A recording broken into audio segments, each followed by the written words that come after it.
so tired afterwards. That's why I just went home. Right? Because It's I was exhausting. so tired. Well, you're an introvert. I am, yes. Yeah. And so doing this is exhausting. It is, yes. So it's funny because nobody believes I'm an introvert. Okay? But I mean, around here, I'm in my office, with my door shut. I mean, I can do introverts can do the public thing and they're fine, but all it means is that being in a group setting is draining. And so the way you recharge is by being alone. Yeah. Okay? Extroverts, being in a group setting is their charging mode. Being alone depletes their level. And a lot of people don't understand that that's how it works. Yep. And you can ask AJ every Sunday when we get home from church. I go in our room. It's just like, I do too. I used to go straight to my bed. I'd even eat upstairs in my bed, shut the door, and then Elijah would come in and we'd just sleep until like 5 or 6. That's me. The girls take a nap, and so I'm like, you know what? This is me time. So I'll lay in bed and either play on my phone or take a nap. Catch up on some shows. Yep. So, Quality Dairy ran out of Ruby Red Squirts. Yeah, it was a That's bummer. devastating. Dude, and I'm... I know what I'm getting for this weekend. Ruby Red Squirt? I am, because I'm not You're going to, cheating? It's a cheat weekend? It's not like the whole weekend. I'm just going to get like 1 or 2. Get them nice and cold. They have to be so cold. Yes. Because if not, then they have to taste like cough syrup or something. Yeah, I agree. Right? Yes. Isn't that weird? Yeah. I know. Like a certain temperature, and you're like, this isn't it, man. This is really bitter. Yeah, no, but I'm not going to cheat, but I'm going to like not be so hard on myself this weekend. Because I've done really, really good. So before this weekend, I'm going to weigh myself for the first time, and then we'll like go from there. I went to the doctor's Friday, and so I haven't worked out in 3 weeks. And the doctor was like, well, not the doctors, but all the receptionist people. They like, I went to school with some of them and stuff. And so they're like, oh my gosh, you lost a lot of weight. And I was like, what? And they're like, yeah, you're looking really, like you're thinning out really good. Like you can tell they looked at my license. They're like, oh my, and your face, everything. I'm like, wow. Anyways, I stepped on the scale and I was like 236. And then I seen my doctor and he was like, man, 236 is still heavy, bro. I'm like, dude, I did check the weights before. Like, I mean, come on, man. I'm doing something. Like, I'm doing it, you know? Yeah, that's a lot of weight. You need to still cut down. I'm like, whatever. He doesn't want to see Waka. Because he just wants me to live. He likes me. That's good. It's pretty bad when your doctor is like one of your best friends. That's not a bad thing. It's not a bad thing? No. It's a good thing. So Kenya and him are, they were friends, okay? And so every time I sit with my doctor, we never talk about, like, we talk a little bit about like what's going on in my back and stuff, and but we end up just sitting there talking. Like I almost joked with him this time. I was like, I think I'm gonna charge you for this session, okay? You know. And then I called Kenya and I was like, man, I said, this dude, he doesn't hang out with nobody. I said, I feel like I should just tell him to hang out with me and take him to dinner. But I don't want to ruin the, doctor, whatever. Doctor-patient Yeah, and she was like, no, you need to. I bet you he would go out with you in a heartbeat and just hang out. He's an ex-NFL player. He played with the Bears for a long time. It's like this is distracting. That looks like a shot glass, like one of those beer mugs. It right? is. At the Lugnuts game, they served beer in them, but he must have got like something else besides beer. He must have. Obviously. Don't ask, don't tell.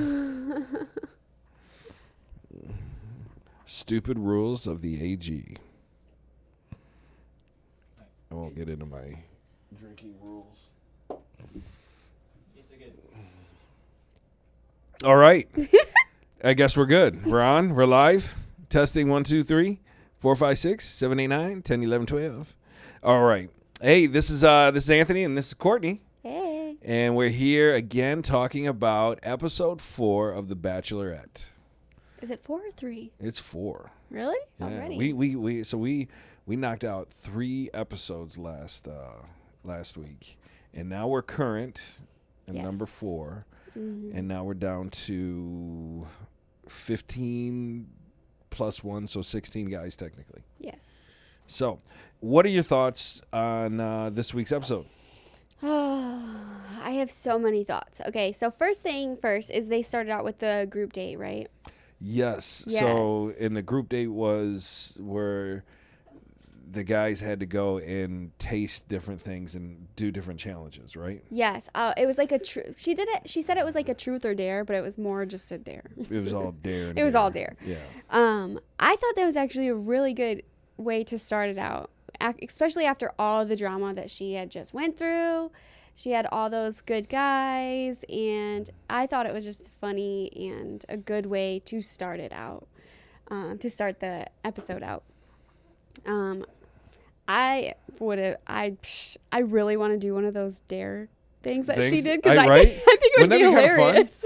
Yes. So the one thing that I noticed about the first part of the episode is that dare thing, you got to see personalities Yes. in the guys because unfortunately all this drama with Thomas has really taken the light off of who these other people are. Right. And so there's a few people that really, I guess, shined in this group date, right? Yep. So who do you think shined? I'm trying to think of who was on. I literally just watched it today, but I'm like, I'm so out of it, so I don't. So who was on it? So we had. You had Greg. Was Aaron was not on it? Aaron S. Was he on it? Yes. Yep. Okay. Because he did. So Aaron did the talking in the ear thing. Oh yes, Greg did too. Yes, Greg. So not Aaron. Andrew is who I'm thinking of. Andrew Yeah. S. Oh yeah. Andrew S. was on. He did the talking in the ear thing with the accent. Yes. And who was the guy that kept talking about Florida and all the states? That was Greg. That was an epic fail. And he thought he did so well. Right? He was he looked at the camera. He was like, nailed it. Yes. Oh my gosh. Okay.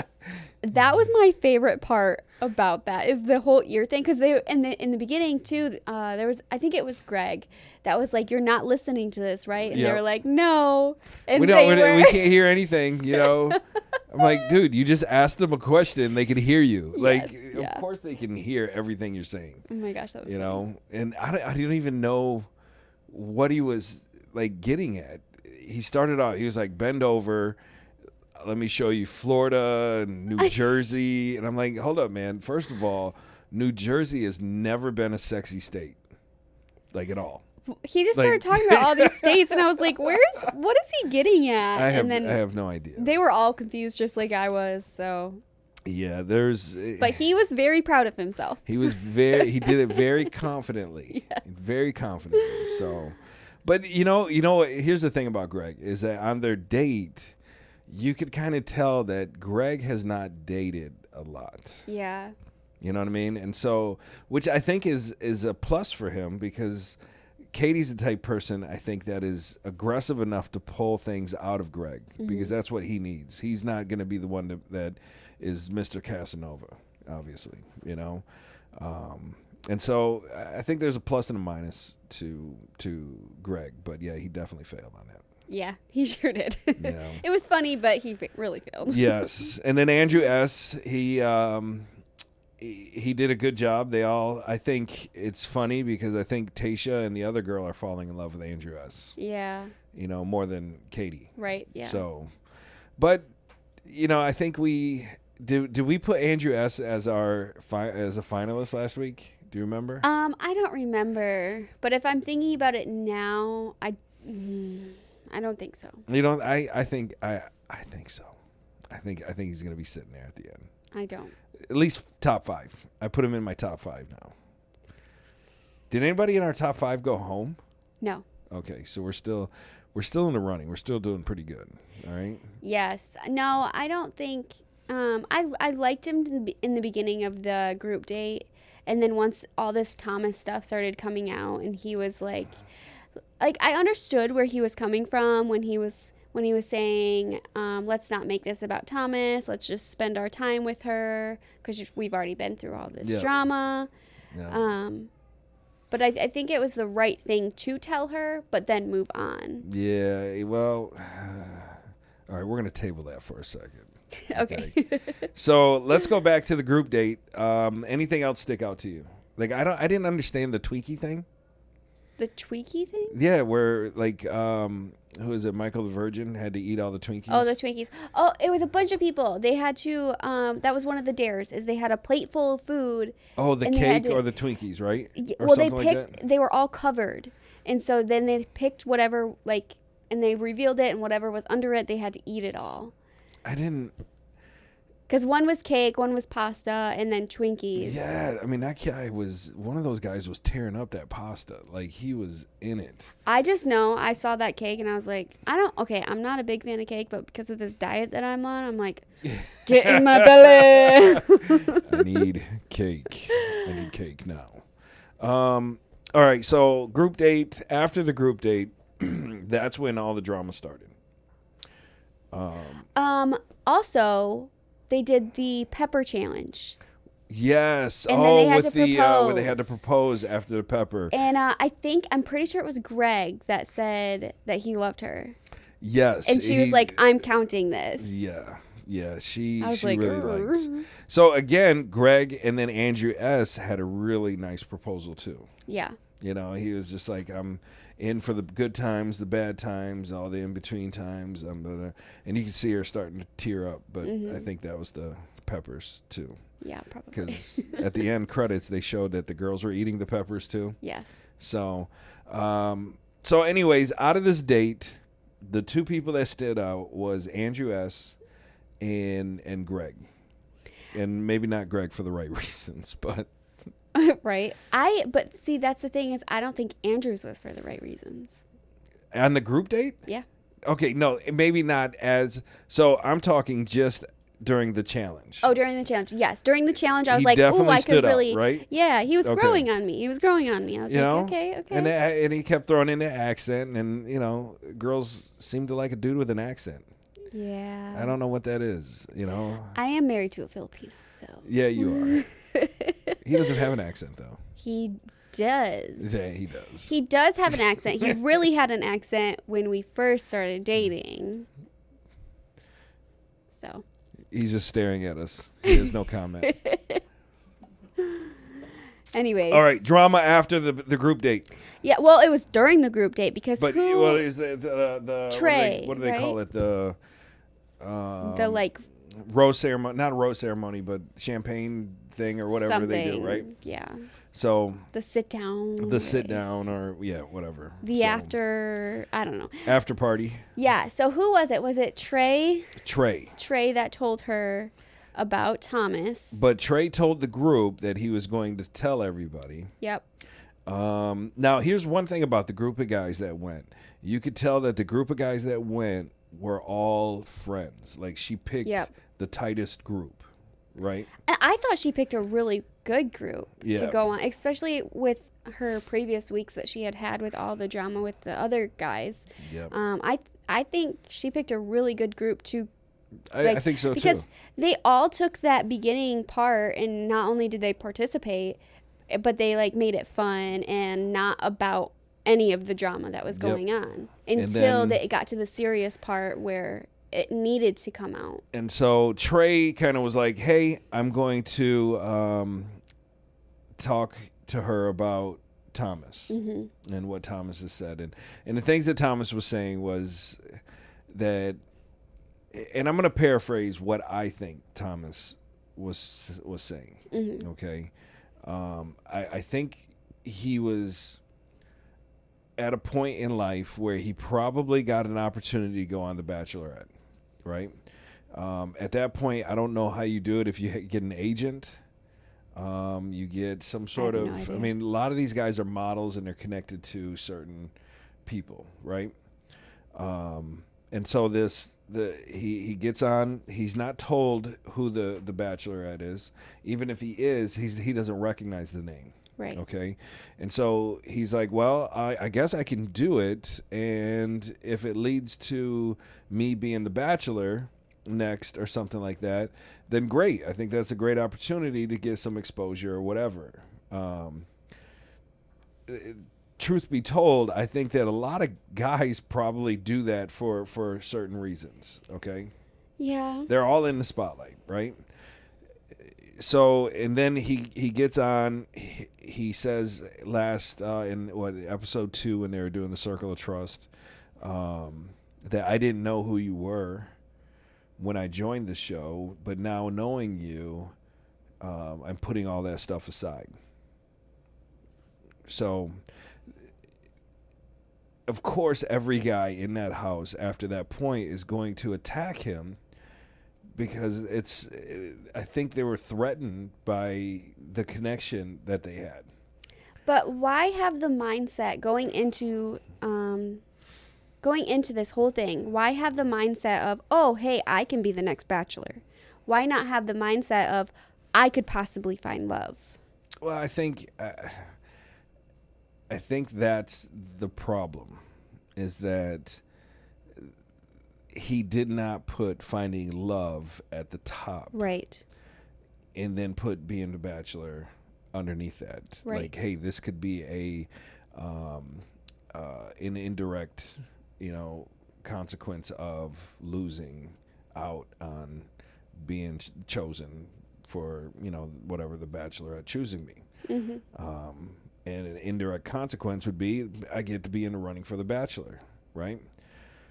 But now he has been exposed, and I don't know if it's all. Again, our society is so sensitive right now. Okay, like if you were to take a temperature scale of our culture, it's very hot. Okay, I mean it's probably not as hot as it was 6 months ago, but we're still boiling. Yeah. Okay, and so we become so sensitive to things like that.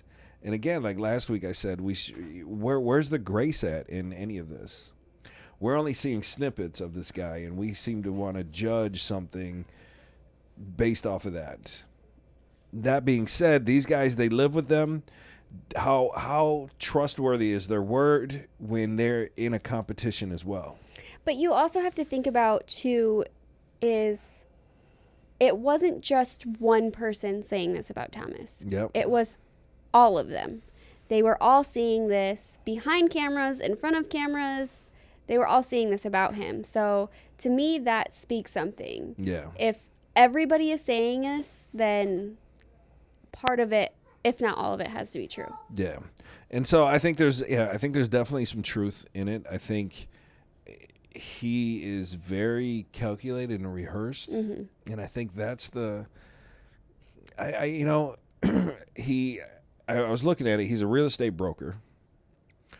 Okay. So he's constantly meeting people, selling them something. Right. And has to say the right things. Right. And I think that he erred on taking that to into his life and into this show.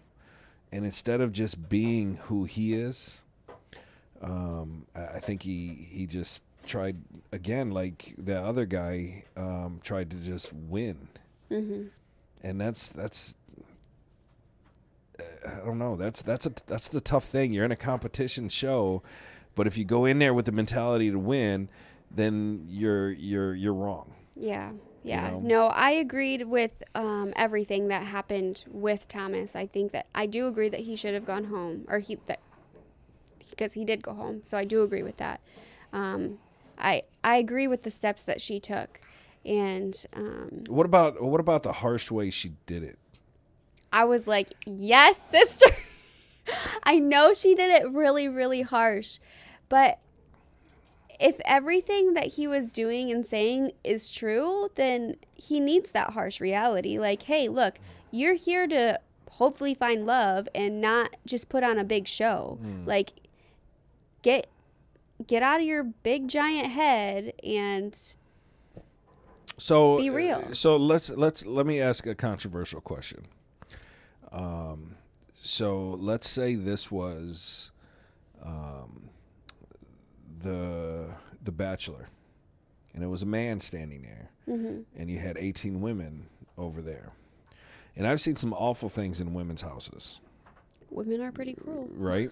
So what if a man did that to a woman on a television to dismiss her? How do you think that would be received in the same? Unfortunately, I don't think it would be like received very well because that's just the way this world works nowadays.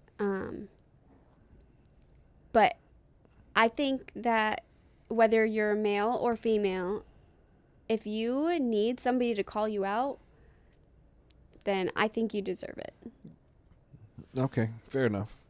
So it's just interesting because I feel like just for a man watching a show, and I was just watching a show, and I think I was watching my 4-year-old was watching his iPad, and I was watching the show, and we were eating pizza rolls. Shout out to pizza rolls.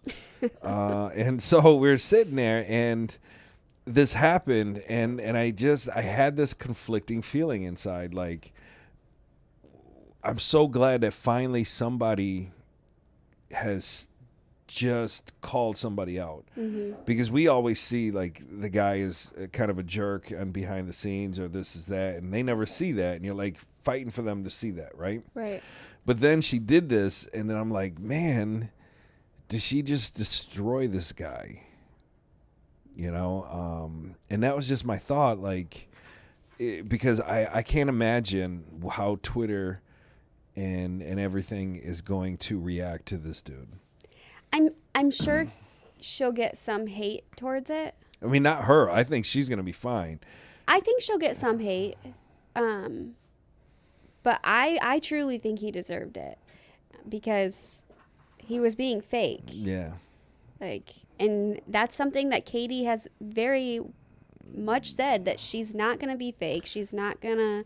She wants people that are vulnerable and cry and all that good stuff. It's like, good luck finding a man that does that. And then you got like dudes that are just crying on the show. Anyways.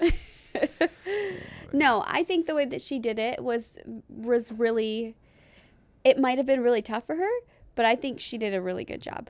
And at first I was like, because, they did the whole commercial break. She picked up the last rose and was like, Thomas, and then boom, done. And then she took a step back. Yeah. And that was like, ooh, okay. And then she started saying what she was saying. Because at first I was like, oh, of course you're going to give him the rose. Like, of course he's staying. Because I was really upset that he was going to stay. And then she started saying what she was saying. I was like, yes. Yeah. So I think that's good. Then... So he's out of the picture now. We don't have to worry about him. I'm curious to see on After the Rose or anything like that, like what transpires. Yes. I think he's going to have a pretty rehearsed answer. Yep. He's got a lot of work to do to rebuild his image. I don't think he'll ever get a chance to be on The Bachelor or to be The Bachelor. Which is good. Yeah. But, there's always Bachelor in Paradise. Yeah, he'll probably end up there. I mean... Look at Joe, the grocery store dude, right? Like, he left the first night and became one of the most popular Bachelor dudes ever and went on Bachelor in Paradise. But that's what happens is they go on Bachelor in Paradise and then everything changes for them. So. And you get to know them a little bit better too. Yep. So that's always... Especially the guys that leave the first night, guys or girls that leave the first night and they go on Bachelor in Paradise and you're like, oh, like... you were actually a pretty cool person. Right. Or, wow, I'm glad she let you go. Yeah. So it's like, yes. So, all right. So he's out of there. Hopefully he'll get another shot. Hopefully he'll redeem himself and just be real. Just authentic, and not so rehearsed, because you can only do that on the first couple dates. Right. And then after that, it's like... I'm just glad that she could see through it and not be blind. Yep. All right, so we got that. Let's talk about Trey for a second. So Trey is the one that called him out, and you applauded Yes. that. You think that's a great thing. Yeah, and she did too. She gave him a rose. Yep, she did. So, see, where I come from, snitches get stitches. Okay, and this dude was a snitch, and so I'm like, what do you just? I don't know. I had a tough time with that. I'm like, Yeah. here's the reality. He got the rose. I don't think he'll get the girl. Right. Okay. So for me, I think with Trey, him calling Thomas out, I think that was a good thing in telling her. Giving him the rose, that might have been a little extreme. And now it's going to force people. So, and this is Andrew S.'s point. By doing that, you're going to make, and not only doing that, but by giving him the rose, you are going to make everybody become house snitches. Yes. You know what I mean? Because you just rewarded that attitude. Right. And so the consequence is that everything after this, and that's what he said, this is going to change everything. Yep. If you'd have just left it and trusted her to sniff out this phony herself and just focused on your relationship, then people could start actually concentrating on their time with her. And see, I agree with him in some aspects of that. I agree that they all need to focus on their individual relationships with her. I agree with that. But I don't agree with letting her sniff, in his words, letting her sniff it out. Because what if she didn't? Oh, those What are my if- words. I don't know if he did. Did he say sniff it out? I don't know. I don't Yeah, remember. that was my quote. I agree with telling her what's going on in the house because I would want to know. Like, I would want to know if somebody was being fake with me and whatever. I just don't agree with giving him the rose. Yeah. Because that right there was, It's it's rewarding. just gonna, yeah, and there's gonna cause a bunch of problems, more problems that shouldn't be caused, and Yep. more drama than she's wanting. And so then at the rose ceremony, you've seen. I think what she did after she gave, after she came out and talked to the group, she said, "Listen, I heard that everybody here has a problem with Thomas. Is that true?" And that kind of opened up the floodgate and was like, "Yes, we have a problem. This is what he does. This is what he does. This is what he does." Right. They did it in a group setting, and I like that approach. Mm-hmm. And then going into afterwards, you focus on your relationship. Right. Um, Well, and two, during the cocktail party, she got overwhelmed. She said, everybody wants to focus on the relationship with Thomas and not our relationship. But that's kind of on her because she rewarded somebody Yep. for doing that. So Yep. that's on her. But then who was it? Was it Greg? Who came up to her and was like, let's not talk about this. Let's talk about us. So the first guy, you mean? Or During the so cocktail party. so during the cocktail party, the person that stood out to me was the and I feel bad. What is it? Michael the widow? Oh. Or Andrew the widow? Which one? No, Which one's the Andrew's widow? the widow. Michael is the virgin. Yeah, so it's Michael. So Andrew the not Andrew S, but Andrew the widow. Yes. Mm-hmm. Okay, he didn't focus on Thomas at all. Like Yes. it was just, hey, this is us. I think this is real. They started having real conversations about, okay, do you want to stay in Ohio? Do you want to leave? What do you want to do? And you can just see that relationship blossoming. Mm-hmm. The only thing that I think is going to be hard for him or a hurdle for him because, he is vulnerable, very emotional, likes to cry. It's okay for men to cry. It's okay for you to cry, guys. It's okay. So this is all like a new concept to men, right? Now you got to be careful because again, women like to feel safe. Yeah. Okay. Right? Is that a so true there statement? is a line. There is a line. Okay. There is a line. But it's okay to cry. Just not a lot. Just not a lot. Yeah, just not. Like a what lot. kind of things are okay to cry about? Like hey, I'm overwhelmed with my feelings for you, and No, and I just that's got just like weird. what about like one tear? Could I do if I could No. manufacture one tear just to come down the side of the face and go, Okay, so I have seen my husband cry maybe a handful of times since we've been married. We've been together for 7-ish years, and I've seen him cry maybe a handful of times, and that's okay. Like, I'm okay That's with that. He cried during our wedding. When I walked down the aisle, he cried. wow? So that's okay. I think that's actually. Did that tugged your heart? Oh, but yeah. But he had to have shown that before the wedding, before you even said "I do," that he was vulnerable enough to. Yeah. Right. Yeah. Because that's what. Okay, so this is what I'm gathering, guys. I am trying to do some research for you. Okay, because I've been married. I've been out of the game for like 27 years. Like, that's a long time, right?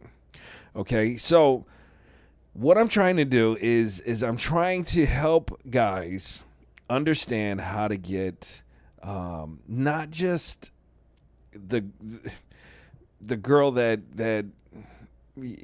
not the easy pickup, but the ones that are worth Yeah. pursuing, right? Right.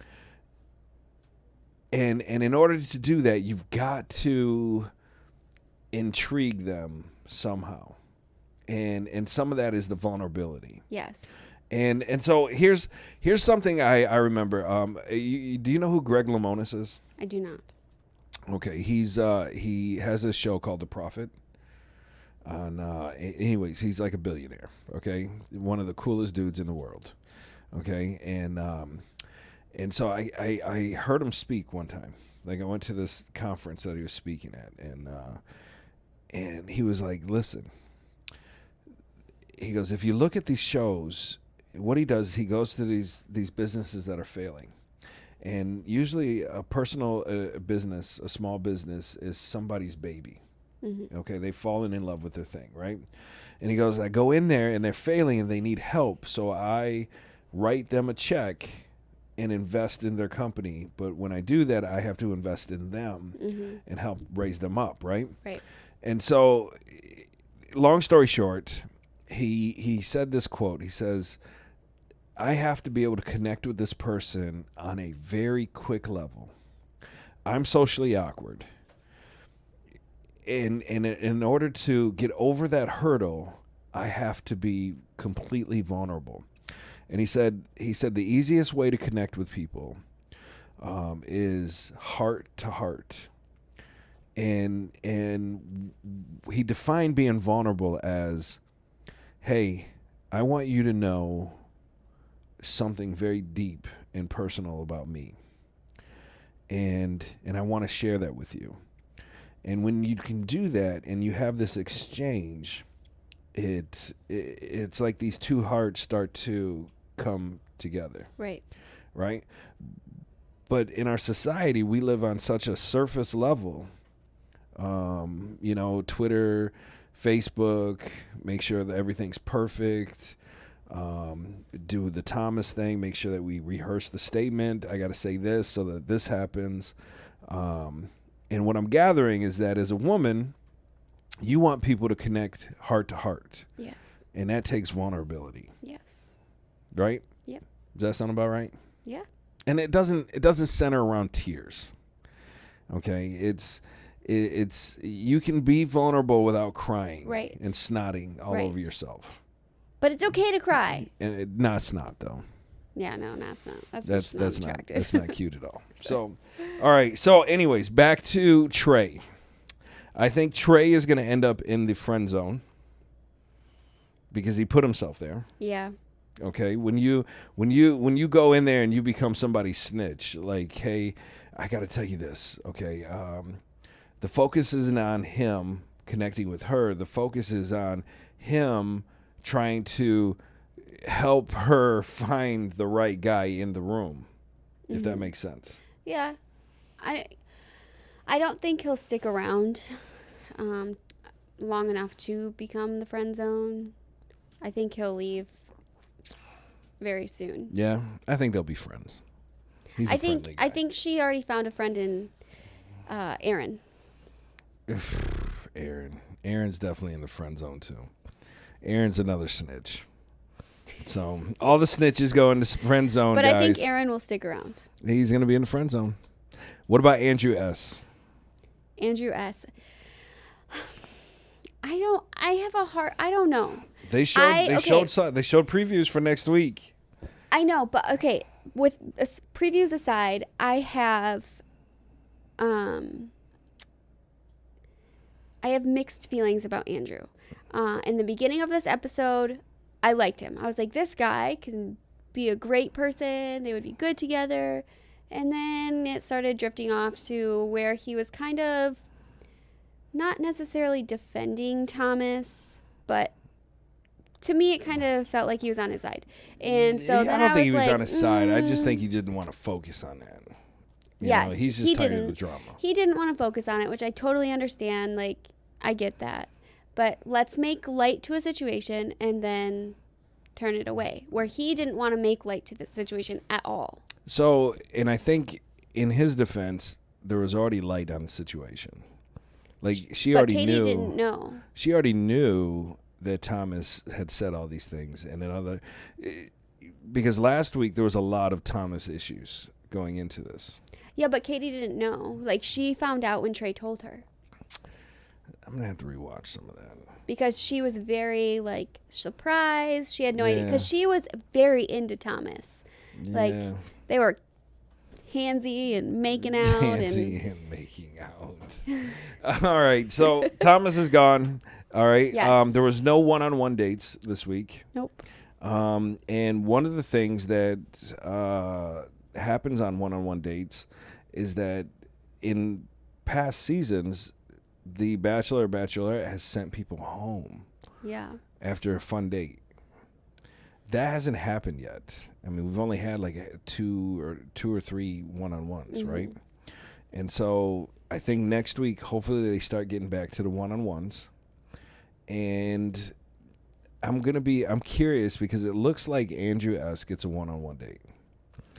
So I'm going to ask you right now, what is your prediction? Is he going to go home after it? Is he going to get the rose? Or is he going to be around? This is a hard one. I think he'll get the rose. Okay. I think he'll stay around. I think he's going to get the rose too. I don't know if I want him to stay around though. I didn't ask if you want it. I want to know if you think it's going to happen. Okay. Yes, I think he'll get the rose. All right. I think he's going to get the rose too. And for the record, Andrew S., I'm pulling for you, bro. Okay? Sorry, I'm not. So, I mean, you're still not on the level of, Widow Andrew and Greg. And Virgin Michael and Greg. Yep. But I do like Andrew, but after today's episode, I was like, and maybe it will change next week. Maybe I'll like him again, but I think so. After the one-on-one date, he'll redeem himself, and I hope be so. like, I hope so. Because I really liked him from the beginning. He's got the sweet accent. Yeah, when he came out with his Yes. accent, like I really liked him. So, But all right, now here's the big news for the show, and I think the show was kind of building up to this. the big elephant in the room. Block A. Yes, Blake, right? Yes. What are your initial thoughts on Blake?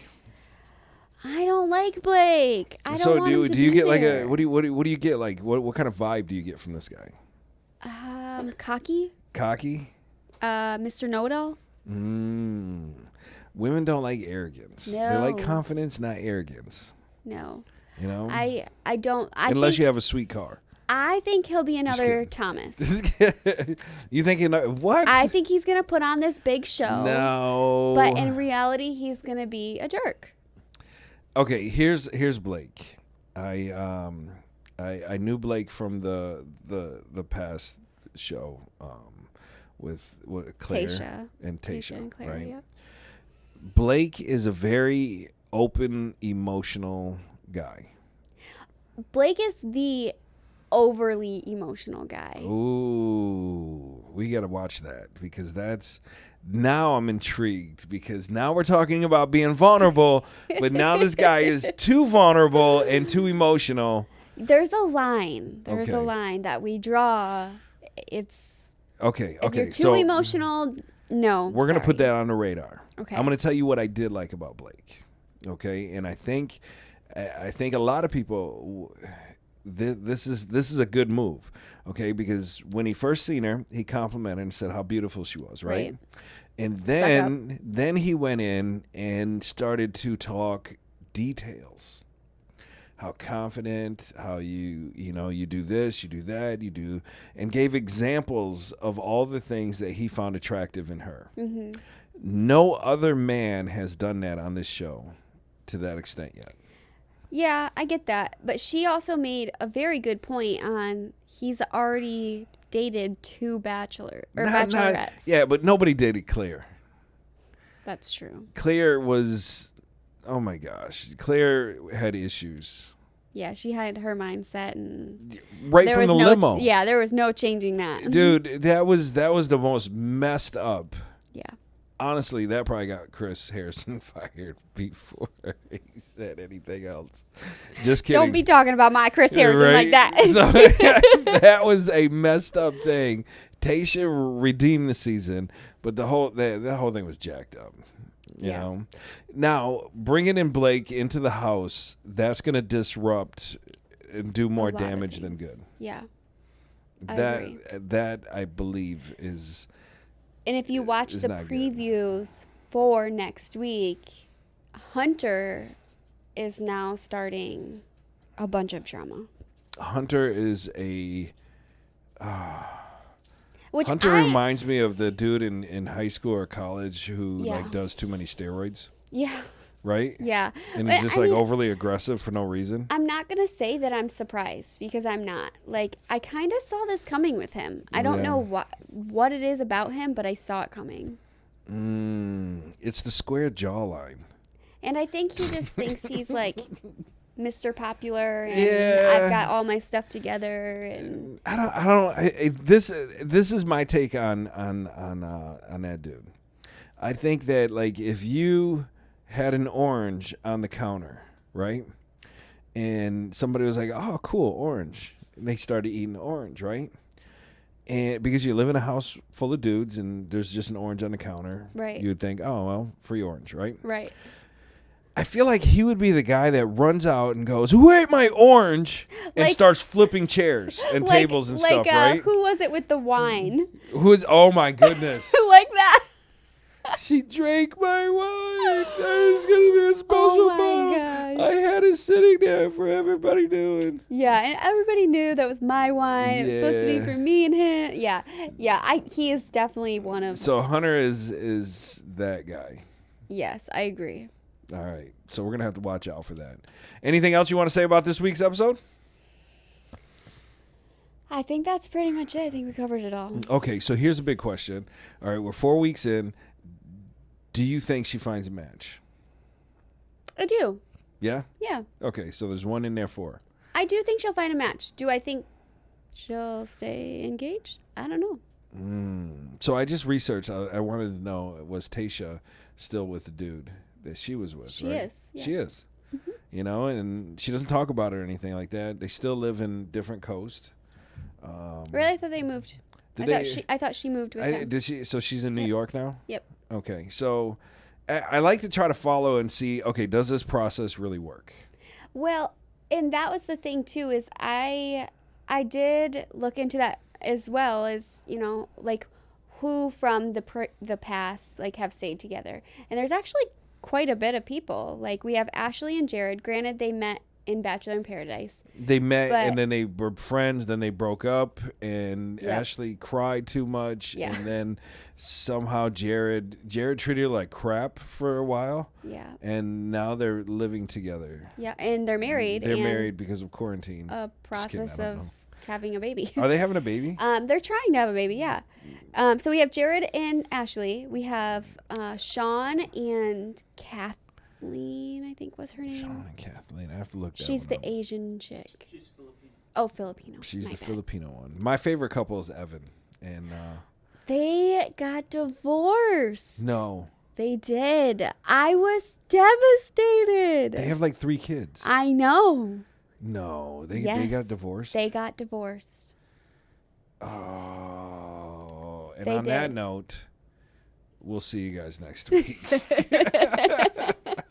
Remember, next week we'll be talking about episode 5, Monday nights, 8 o'clock. Adios. Bye.